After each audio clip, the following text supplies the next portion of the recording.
한국 정부가 문재인 정부 시절 벌어진 탈북어민 북송 사건에 대해 이들을 북한으로 보내던 당시 영상을 공개했습니다. 이 어민들이 포승줄에 묶여 군사분계선을 넘지 않으려 안간힘을 쓰는 모습이 고스란히 담겼는데 한국 대통령실은 국내법의 보호를 받아야 할 국민을 강제 북송한 사건이라며 철저한 조사를 거듭 강조했습니다. 첫 소식 조상진 기자가 보도합니다. 한국통일부가 18일 공개한 지난 2019년 당시 판문점에서 이뤄진 탈북어민 북송 사건 당시 현장 영상입니다. 판문점에 도착한 탈북어민이 안대와 포승줄이 풀린 뒤 북한으로 인계되는 것을 알게 되자 군사 분계선을 넘지 않으려고 온몸으로 저항하는 모습이 그대로 담겼습니다. 당시 탈북어민 한 명은 무릎을 꿇고 주저앉았다가 바닥에 머리를 찢는 등 자해를 시도하려는 듯 몸을 숙이는 모습과 이 어민을 한국 측 인력이 잡아세우면서 군사 분계선 앞으로 끌고 이동하는 모습도 담겼습니다. 지난 11일 이 사건에 대해 탈북어민이 헌법상 한국 국민이라는 점과 북송 시 받게 될 여러 가지 피해를 고려할 때 북송 결정은 잘못됐다는 취지의 입장을 밝혔던 통일부가 북송 당시 사진에 이어 영상도 공개한 것입니다. 영상 공개에 앞서 문재인 정부 당시 청와대 국가안보실장을 지냈던 정의용 전 실장은 17일 입장문을 통해 북한 어민 강제 북송이 정당하다는 주장을 폈습니다.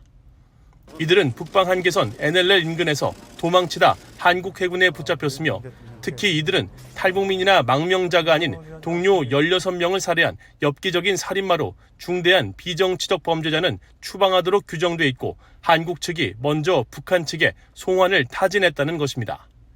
또 어민들이 한국 측의 합동신문 과정에서 망명의향서를 제출했지만 납포 후 동해안으로 오는 과정에서 망명의사를 밝히지 않아 진정성이 없었다고도 주장했습니다.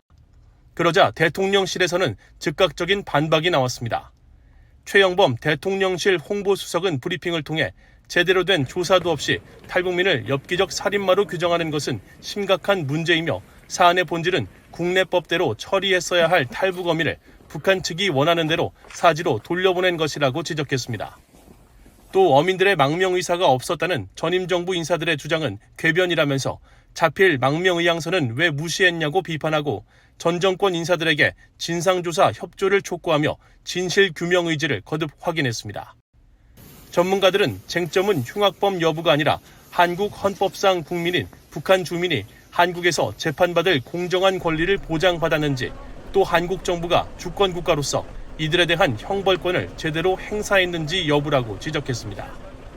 대한민국 헌법 3조에 보면은 이 선원들은 흉악범일 가능성이 있지만 대한민국 국민이기 때문에 대한민국의 법 절차에 따라서 처벌을 받아야 되거든요. 근데 대한민국 정부가 대한민국 정부로서의 기본 임무를 행사하지 않은 거예요. 이 사람들이 살인범이든 아니든 그것이 중요한 것이 아니라 헌법과 법률을 지켰는가 아니면 위반했는가가 쟁점입니다. 중대한 비정치적 범죄자는 추방하도록 규정돼 있다는 정 전 실장의 주장에 대해서도 반대 사례들이 많다는 지적이 나옵니다.